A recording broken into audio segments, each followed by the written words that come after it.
Okay, today is August 22nd, 2011, and I'm going to have you two state your names and your age, if you will. Unless that's too obtrusive, then we'll just guess. I'm Anita Miller, and I'm 84.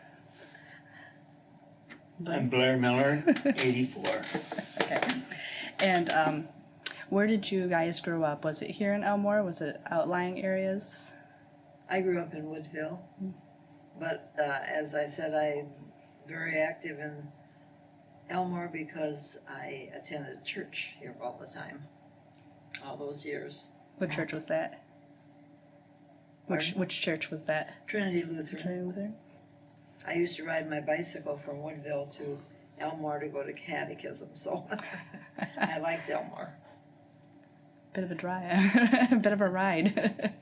I grew up in, up until the 8th grade, I was in Benton Township. And then in the 8th grade, my parents moved into Harris Township, and I started going to school here then, and went high school here, and continued to live here until I was married, except for the time I was in the service. What branch of the service were you in? I was in the Army. Army? For how long were you? 18 months, Oh, really? yes. Why so short? I'm sorry. Why so short?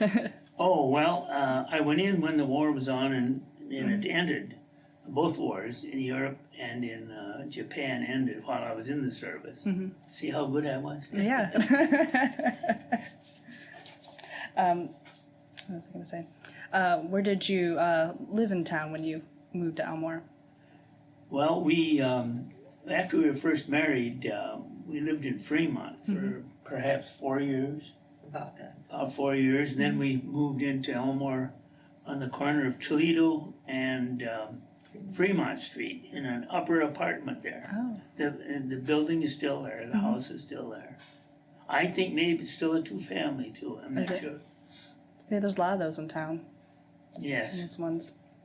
How did you guys meet?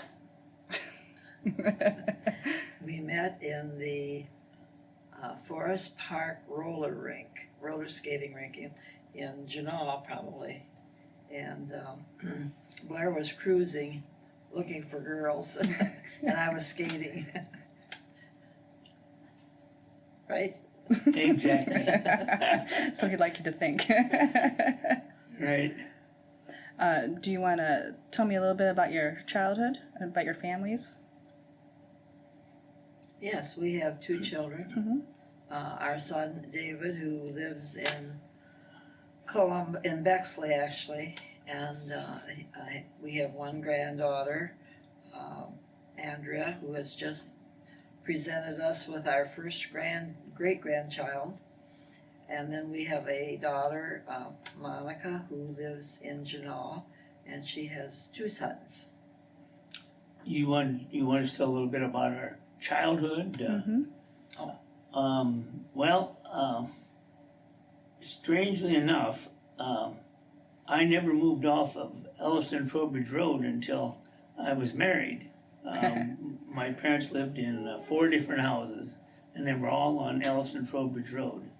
I was born when I was born, we lived on the north end of Elliston Trowbridge, almost to Route 2, address Martin, and then we moved to the Elliston school district, and I went to a 2-room school in Elliston, which is now has been converted into a home. Matter of fact, when I was in the real estate business, I sold that schoolhouse 3 times. Really? And then we lived in this just across 163, north of 163, until I was in the 8th grade. And then we moved into the Elmore school district, and I came to school here in the 8th grade then.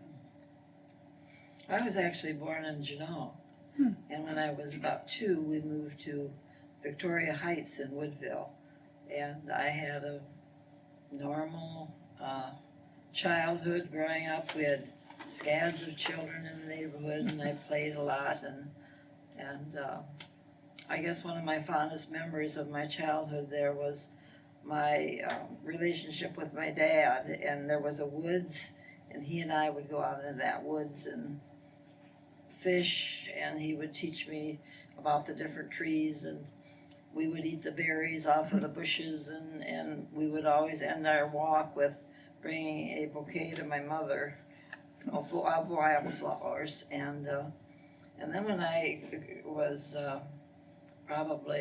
I had one sister who was 6 years older than myself, and she met a young man from Elmore whom she married, but when she was dating him, they would take me to all the Elmore basketball games and things going on in Elmore, so I was really in Elmore a lot with the church activities, and then with my sister taking me here all the time, so.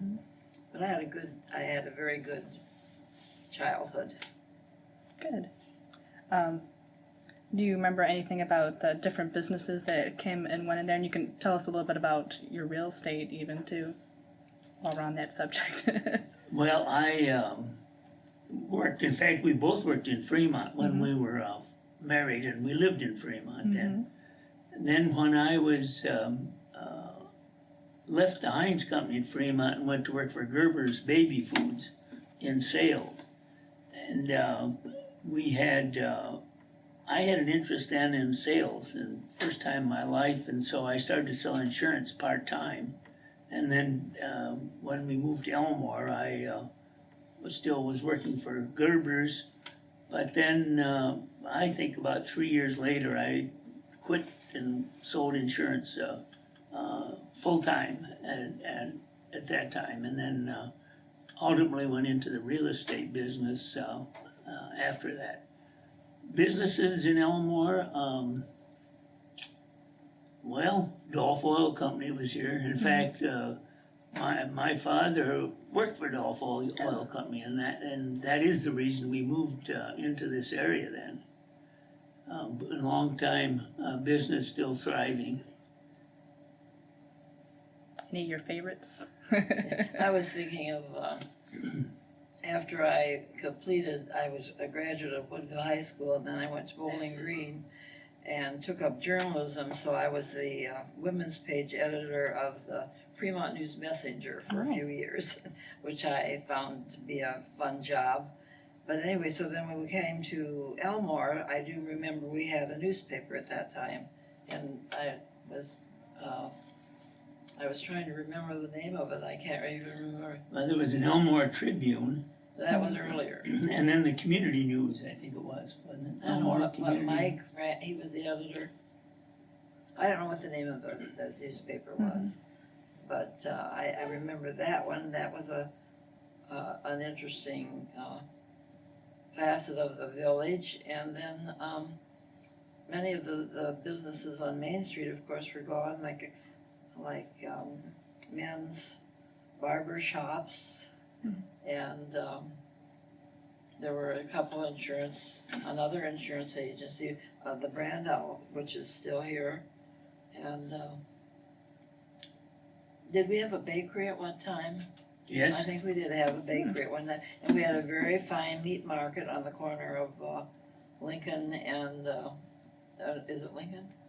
Not Lincoln Street, Toledo Street and Clinton Street. So just right across the street And here. and that had lockers in it where we didn't have freezers, and so we would bring all our things up here and freeze our meat and things like that, which was a sort of a different part of life at that time. Of course, the Dam Schroeder store, dry goods store, was here, and the drugstore, Truman. Before Truman was, the pharmacist was, The man who owned our house. yeah, we bought our house from his widow, our first house on Rice Street. Started with a G. Gehring Drugstore, before it was Truman. And there was the Neeb Motor Sales was here. That was different, yeah. And there was Jaeger Hardware and the Elmore Hardware had two hardwares, And there was George Wise's shoe store, yes. which was a fun place because he was open for a long time, and Oh, yeah. they had old-fashioned shoes in there that he sold many years prior to that time that we were Think- here. I think he had the first television in town. Yeah, Oh, he yeah? did. He had it, we used to come and look at it in the Popular window of place. the store. Yeah. The, And grocery stores, we had a number of grocery stores right on Main Street. Too bad those aren't still there. One was a Kroger store, Mhm. and the other ones were individually owned grocers. Leonard went. Leonard Went ran the Kroger store at that time.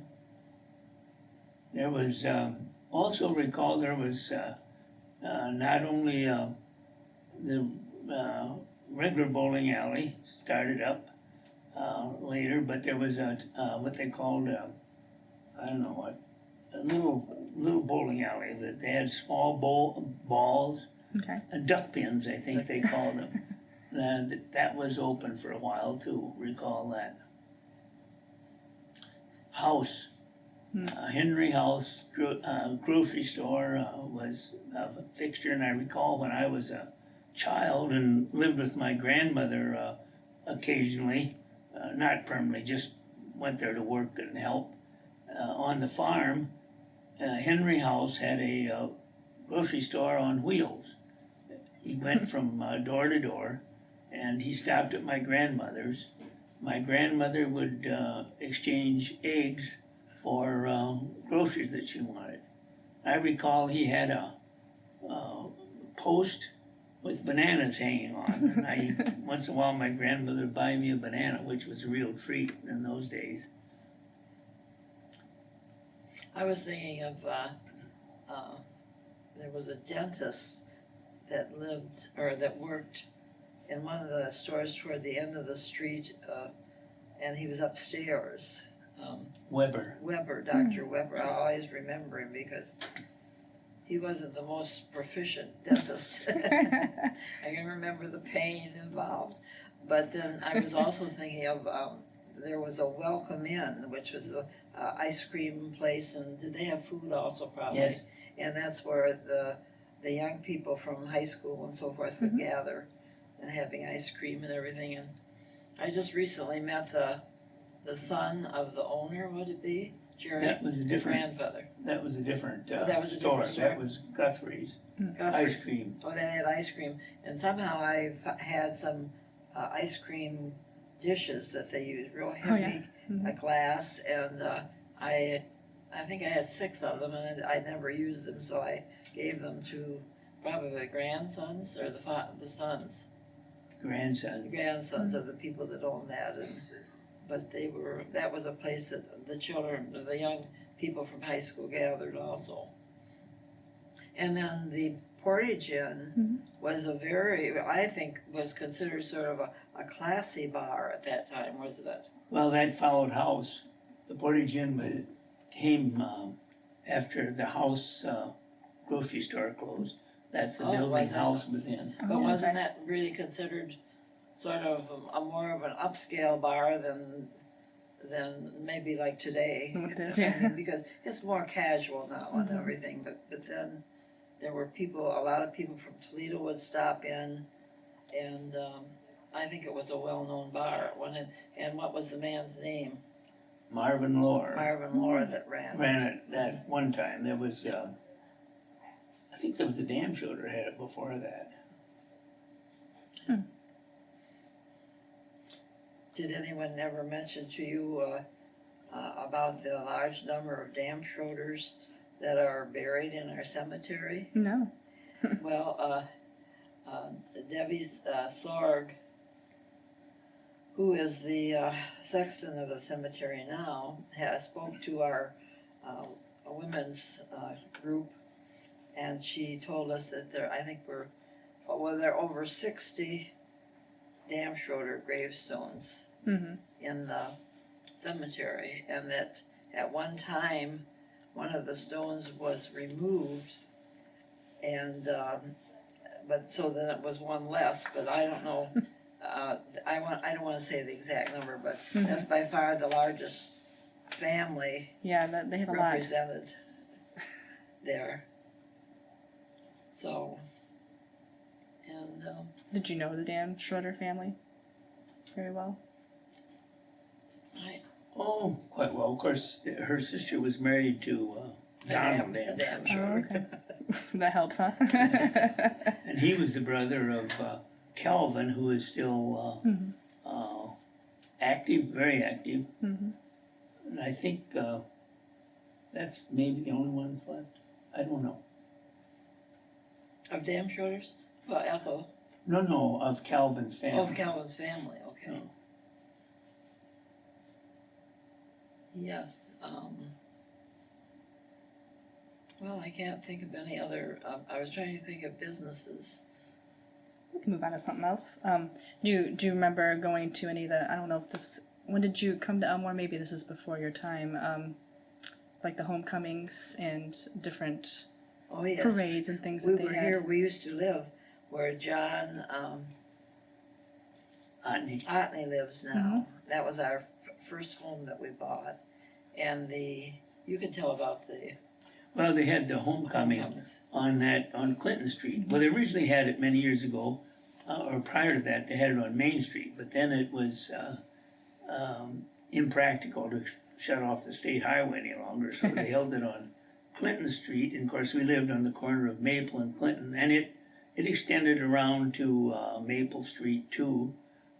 And then they had, I think they set the Ferris wheel was set up right across from our house, I believe, at the time. And I think it even extended down Toledo Street, I think, too. The Kiwanis always had a stand by the, what's now the kind of flea market store on the corner there. That used to be the Brandon Troutman meat market and lockers, and they always had their food stand right off the entrance of that building for the homecoming. So we experienced some homecomings, some much too close. But one time, Blair's cousin had ponies that he gave pony rides at the homecoming, and he housed them in our garage at that time. We had a stable. We had a stable, right? But they were always really, really fun events because at that time people were closer to each other and did more things together, and all the children would have a good time, and in a small community they could, go around all by themselves. And well, that's something we used to have, or what I don't remember but you do as a child here, is those nights you would come uptown with your yes. family. On when there were the stores, the businesses were open on Wednesday night and Saturday night, as I recall, and closed on Thursday afternoon. But on Wednesday nights, I do recall they had a band concert, and the band was set up right on the street in front of what's the pizza place now, which was the Welcome Inn at that time. And they would have a band concert there. The band was led by Harry Troutman, was the leader. And then they also had, and I'm not sure if this was on Wednesday or Saturday, I think maybe Saturday night, they set a big screen up on Toledo Street, right between Toledo and Clinton, or between Rice and Clinton Street, and they had planks out there on barrels for seats, and they showed movies on Saturday night, which was a real treat. But we didn't see many movies living in the country and not having a movie house close. I was thinking too of the training that it was Clarence Millman, or what Millman was that taught the boys how to shoot and the dangers and how a gun worked and everything. He taught Clarence Millman. Yeah. Clarence Millman, and then he had young boys probably 7th, 8th graders, I think, when our son went up there, but he gave a whole series of lessons to those boys to learn how to shoot and how to carefully and handle guns so that they didn't have accidents and things like that, which That's I thought was nice. a very Yeah. good thing to have. I think they took them down to the rifle matches then, They did. and they shot BB guns there, air rifles, I guess, they're known as. Good program. Yeah. It was held, he did his training up above the, what is now the council rooms. And the upstairs there, which was then the fire station. Mm-hmm. I don't know if someone sponsored him or if this was his idea. I think he was a hunter, wasn't he? He was a sportsman, A I sportsman, believe, yeah. And so my dad taught me to shoot a BB gun by putting bottles on the top of the fence out in front back of our house. Did you hit them? Yes, eventually. Sharpshooter cat. Eventually. I always found that fun too. I did that at my grandpa's house on Did he? 105. We'd shoot cans, Yeah. and he'd shoot the birds out of the cherry trees. Annoying buggers. Let's go into some of the organizations that you've all been involved with. I know that you've done so much for the community. I have a huge list of things you've been in. I can't even go through them all. Go ahead. Well, I was Start with you. a club woman. When Blair was first beginning his business, he was out knocking on doors all the time, and so I just worked the first few years we were married, and then I didn't work after that. But I did belong and organize some various clubs and services in Elmore. I started the Junior Women's Club, which is a service organization, and I started with Lois Jones, who lived here at the time, the Welcome Committee that would visit new members, new residents moving into the community. And then I also started with Velda James, the Christian Women's breakfasts that we had every once a month, and that lasted for about 35 years and just recently has dismantled because the attendance, which when we started was like 125 women, ended up to be more or less 25 women. And because of the different life patterns of the people today. And I belong to a mother's club, and I can't even think of all the things that I belonged to but I was really a busy club woman. I served on the library board for about 12 years, and Well, you've been very active in church. I've been very active in church, taught Bible classes for over 50 years. Oh, and speaking of 50 years, Blair and I both golfed together for over 53 years. Wow. You still golf? A long time. No, we No? quit. No? we don't play right now. But after we did that, we did go play croquet for a few years at the Hayes Presidential Center in Fremont. They have a croquet club. But no, I was very active in our church and in the churches around our particular synod churches in Toledo and the area, and which took a lot of time. And Well, you were president of that missionary league. that encompassed our churches in this area, and so I kept very busy, and that was my out of family time, and I just contributed to the community and to the church. It was very important and part of my life, but I'm no longer a member of anything except bridge clubs now. Yeah. I play a lot of bridge. That's fun. Well, she didn't mention that that she beat me a lot of times at golf. Yeah, I see you were on the golf club at Sugar Creek. I'm what? You were a part of the golf club at Sugar Creek too. Yes. Yeah. Well, we played all over. Yeah. In fact, how many states did you say we played in? 13, I think. 15, I thought you said. What's your favorite course that you played? We had some favorite ones in Michigan. Michigan. Up That's there. Really pretty course. Oh, we have to mention this. Blair had 2 holes in one, and I had 1. Yeah. That's a special thing that happens when you play golf. And lucky.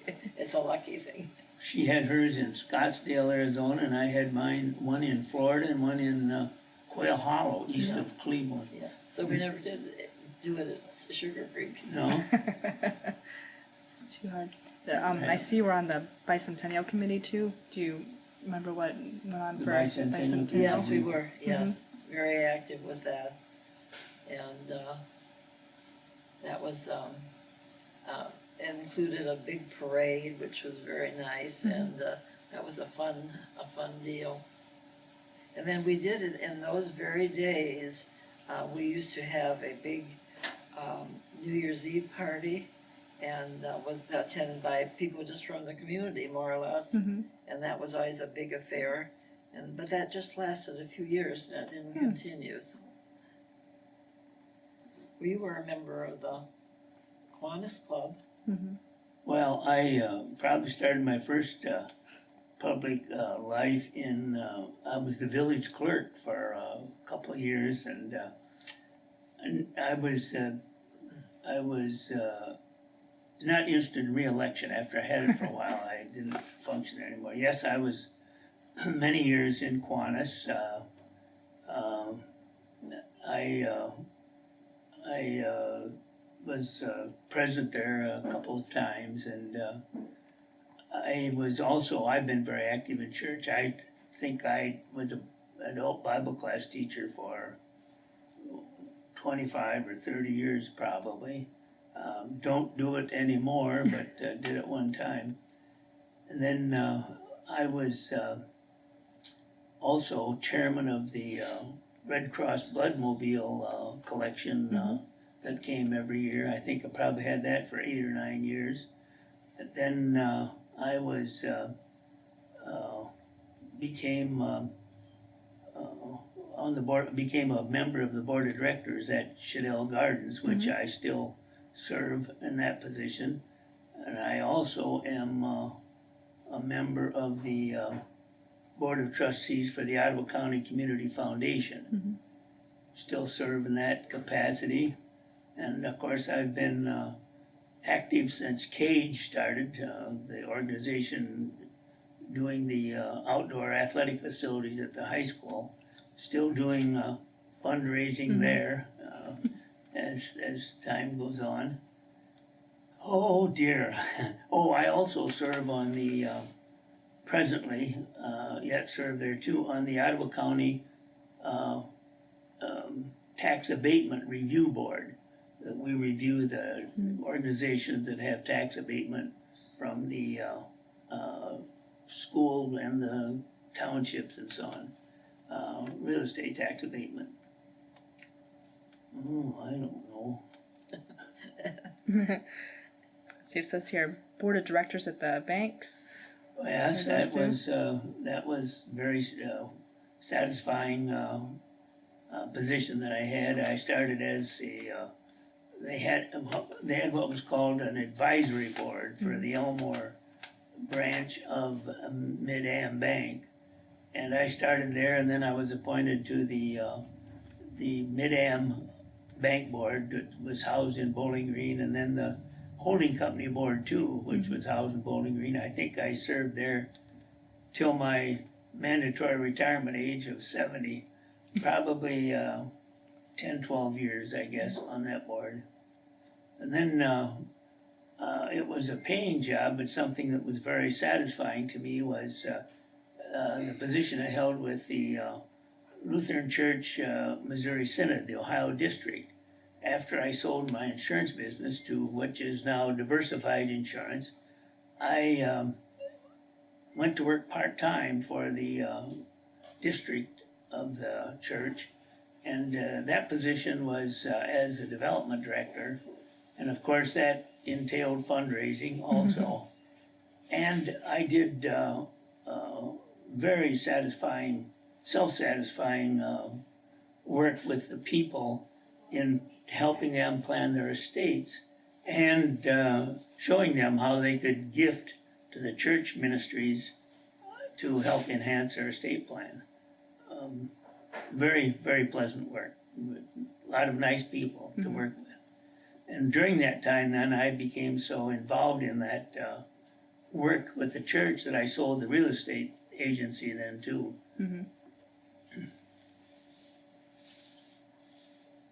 See, No wonder you've been so busy all these years.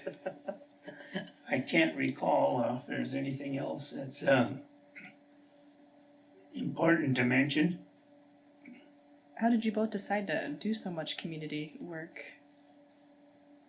Well, that's a I mean, good that's an question. awful lot, you know? That's a good question. That is a very, we have never been asked that question before, have we? No.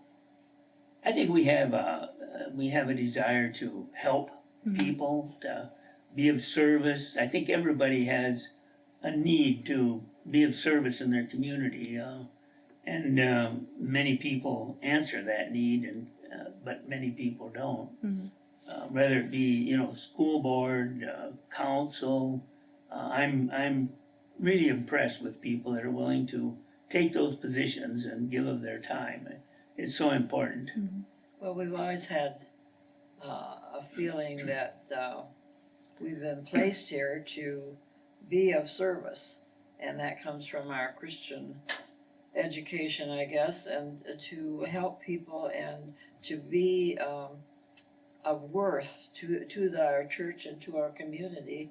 And I know a lot of people who retire with the idea that they've done their share and they want to just relax for the rest of their life, and for some reason or other, and we often question ourselves, why are we so involved yet it is such a blessing for us, because I think everyone wants to feel worthwhile, and we just haven't stopped feeling that way, because we just continue to become involved. I still do some teaching at church, and I'm on a committee, and which makes me very happy for my age that I'm even asked to be on a committee, and but we just both are just continually doing something that we don't have the freedom to just relax and do absolutely nothing, and we're happier doing things, and I guess that would be the answer, wouldn't it?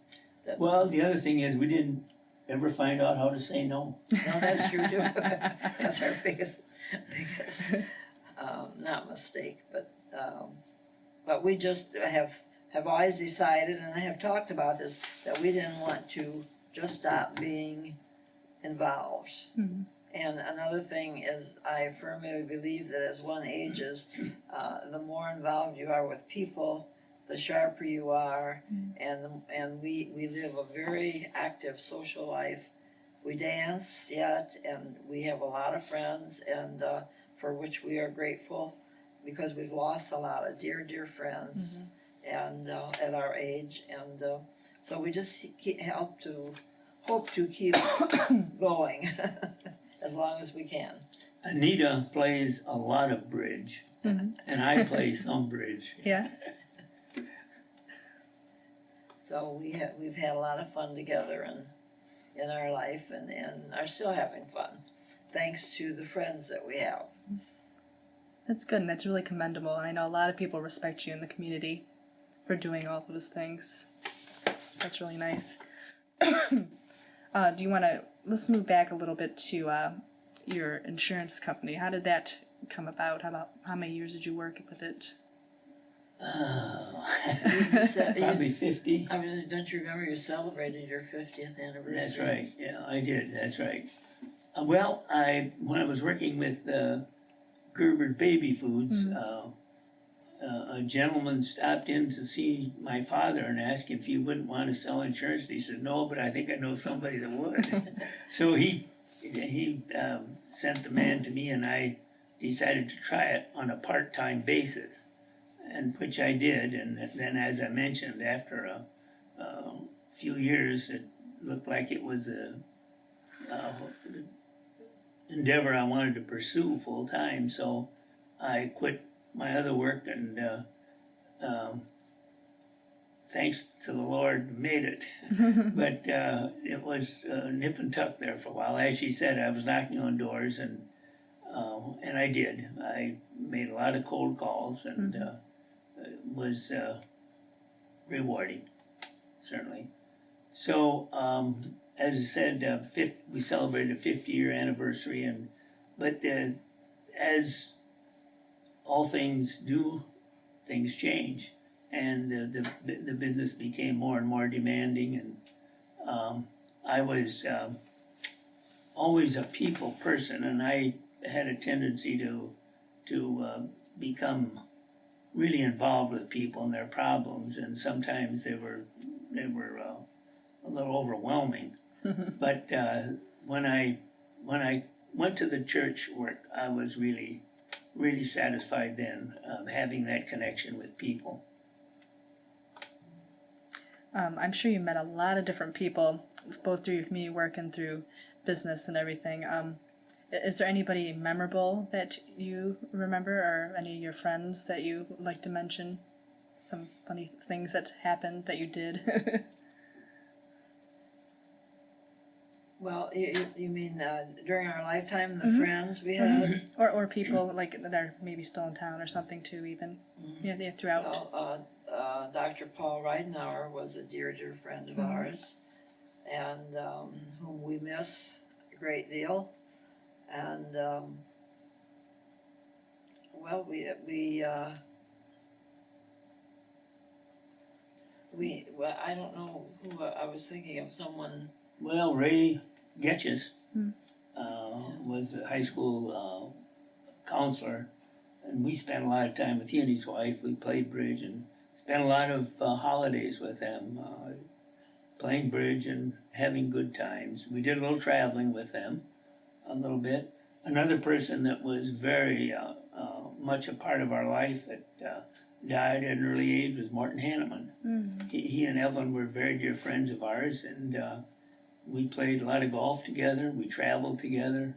We played bridge together, and we really enjoyed our time with each other. But he died at an early age. He was, I think, 58 when he died. So. But I think he, of all the people that have passed away that we've known from Elmore, Mort is one that still is being mentioned because he had a wonderful laugh. He was laughing all the time, and everybody liked him, and he was just a very special person, and one of our dearest friends now, who have been very kind to us, and whom we're very proud of, are Mark and Nancy Riley.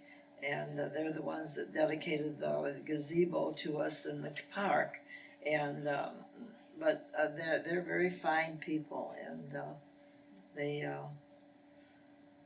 are our dear friends, and he's bought Blair's business and has done wonderful things to it. He's a very fine and a very fine businessman, good man. Someone that was, I think, influential as I look back on my life, that didn't live in the community, but Ed Ryder was many years the chairman of Mid-Am Bank, and he's a fantastic example of someone that really cares for people, and he was a good manager, ran a good bank, and he's just so very philanthropic. He and his wife, they contributed to a lot of organizations. And we have been influenced by a lot of the pastors that we've had at church. Well, we've always been very active in church, and we just recently lost one of our pastors that really changed Blair's life. He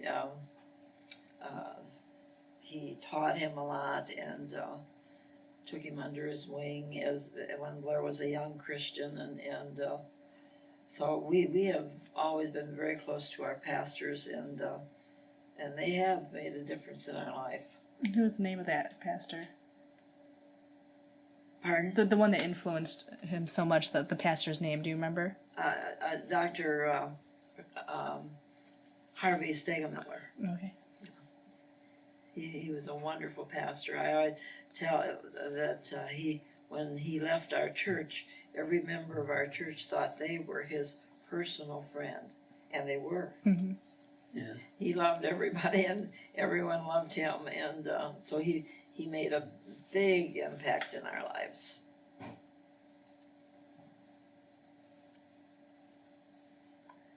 I think we've probably told you even more than you wanted to know. Oh, no. Is there anything else you want to add about your church activities or with your church? Seems like you're very connected to it. Well, we've just been very active, and as I say, I still teach occasionally, and we've been through a lot of different pastors and had a lot of different experiences, and in fact, well, I might say this in maybe closing, that when Blair retired from everything that he was involved in, we decided to maybe leave Elmore, and we were going to go to Perrysburg to live. And we had so many people say to us, "Why would you leave Elmore?" And then we began thinking what the community has done for us, not what we've done for the community, and that we realized that this was so much a part of our life, and our church was so important to us, that why would we move? And so we stayed here, and so we don't want to be remiss in not stressing that of what the community has done. They've been very supportive of us, and have accepted us when we moved into the community, and so we're very proud to be in Elmore. Good. One other thing, you're still involved in Shadell's. Is there anything that you can tell us about that? Not a lot of people have talked about Shadell's lately, and that's really a nice resource for the community, you know. I'm glad you mentioned that, because it is a facility that is often overlooked. In fact, we just speculate sometimes. We wonder how many people from Elmore have been there, you know. But that's been very satisfying working there. And of course, the garden attracts 13 to 14,000 visitors each year. That's amazing. From not only the community but outside the community. In fact, I think it was last year there were 13 foreign countries represented and visitors there. So people do come from other areas to visit the gardens, and the gardens are beautiful as always this time of the year. And I have a great love for the gardens. I'm not particularly a horticulturist. However, I love the beauty of the gardens and just love the gardens. So my heart will be there as long as I'm alive. Mm-hmm. But we've been working with Shadell's for probably about 15 years, and it's really been a blessing to our life because we've met so many wonderful people and have been, now I haven't been as big a part as Blair has, of course, but I started out doing luncheons and things like that, but I've been a part of it, and we've met so many people through working there, and sort of being hosts when we had activities and so forth. And it's really been a blessing to our life. And every time we go out, I mean, it's just beautiful to experience the beauty, you know, out there. And, you know, with our previous associations in other endeavors with other people, we have been able to introduce a lot of people to the gardens too. And that is pleasurable, certainly. It's just a joy to take someone new. Have you been to the gardens? Yeah, several times. Okay, good. But to take someone new out there, and they just are amazed because it's such an interesting garden in addition to being beautiful. But that's been a big part of our life, these latter years. Yes. So, And one last question that I have been asking everybody, because it seems to impact everybody, was what were you doing during the blizzard of 78? then during when? The blizzard of 78. The blizzard of 78. Oh, oh, we had an interesting experience. Good. We called either the police or whomever was in charge, and suggested that we had one bed upstairs that we could take two people if they'd want to sleep together, and so they sent us two men. One was a truck driver, and the other one was an accountant from Mansfield who I think had offices in Toledo. Yes. And so very different types of men. And we had them come the night of the blizzard, and we had been, I don't know, that wasn't the night that David was gone. That was another story. No. Okay, but anyway, they came and they stayed, and then we had breakfast in the morning, and so the truck driver took off. He said, I can get someplace with my truck. So he took off, but the gentleman from Mansfield stayed, and stayed all that day, and stayed the second night, and stayed all that day, stayed the third night, and finally his son called and said, Dad, you can leave, you know. We thought he was never going to leave. He was a very interesting gentleman and very polished, wasn't he? And we enjoyed having him. In fact, that was the time during the TV program about Roots, that was the name of it. And he stayed and he saw all of Roots at our house. Fortunately, we did have power, you know, in Elmore. did have Many power. places were without That's power, right. but we had power. That's right. So we really had a nice time with him, and he left, and he remembered us a number of times when he went through him. Elmore then brought us gifts of various kinds, and but then we lost touch with him because he was quite an elderly man at that time. Probably about the age we are But now. right. Right, we don't think of ourselves as elderly for some reason or other, but anyway, we do not. But that's what we did. We had someone there with us all during the blizzard, so it was a frightening time, actually. Yes, it was. In what way? A frightening time. But Yeah, yeah. Well, I can remember that wind blowing and that snow, and always the fear of losing your electricity, you know, and that frightening too. But we were fortunate. Okay, is there anything else that you want to add or think you missed or to this before we end? Probably tomorrow that will be. Yeah. You can keep coming Well, in for part 2 and 3. We have to say we have loved living in Elmore, and still often extol the virtues of the community and how wonderful it is to see our children running around and playing, and up to this point we've been very safe here. I think we have a fine police department that's there all the time. You see this police car all over, and it's been just a good place to live. And people that come to visit us for the first time, and people that visit Shadell's often say, "What a nice little village," and we agree. Yeah, okay. I just want to thank you guys for coming in. We really appreciate you doing this for us. That's all right. Okay.